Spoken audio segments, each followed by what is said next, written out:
What's up, guys? Welcome back to Carney's Customs. Here I got my 99 F250. So today I'm going to be showing you part 3 of this coil spring swap. So the reason why I'm here showing you this video is because I lost almost all my footage for the rear end install. That's going to be including the rear end, suspension, sway bars, and emergency brake. So here I'm going to go over everything and show you how I did it. So you're seeing the entire truck, but right now we're going to deal with the rear end because I'm recording this after the project has been completed. So looking at the rear end, nothing special. The leaf springs are all the same, so they bolt up. So the differences we had to deal with are, starting with the differential. The older trucks had a U-joint style yoke for the differential, and the 06 truck has a flange. All we had to do was pull the yoke. I was replacing the seal anyways, so we went ahead and swapped that at the same time. Next, we had to swap the shock mount on the passenger side. On the 2006, the passenger side points forward and the driver's side points backwards. We took the one off the old axle and flipped it around.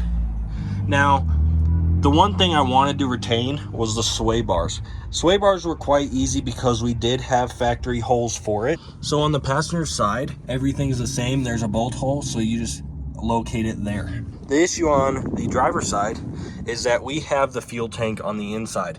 So what I did is we took a shock bushing out of the old shocks, because I replaced these ones.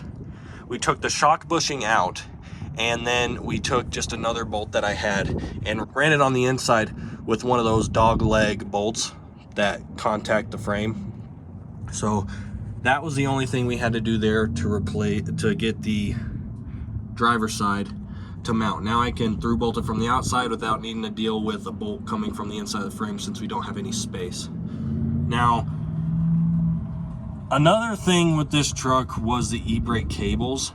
I had to take the cable that comes off the driver's side, run it around the frame, and I was able to mount it to a tab on the 99 frame and be able to adapt it there. It does rub a little bit, but it is rubber coated, so I'm not worried about it here on the leaf spring. It touches it here and there. I'm gonna cut off these because now that I know everything works fine, I'm gonna cut off all the extra brackets. So here is the bracket that I was able to adapt for the emergency brake cables, and then we just ran that up to the original cable. So that's that.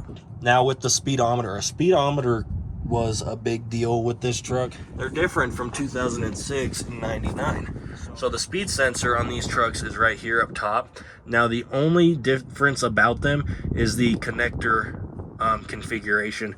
So I pulled the connector out of my 99 axle and swapped it in here, and the speedometer is perfect. So it looks like the reluctor wheel on the differential is exactly the same. All right, so with this axle swap, we get bigger brakes all the way around the truck. That's bigger up front, bigger in the back. So we have to swap the master cylinder. That was no big issue when we did the rear end because everything bolted up in the same place. All we did was replace a few brake lines, and other than that, it was good. So in the next video of this build series, you're going to see the front end install.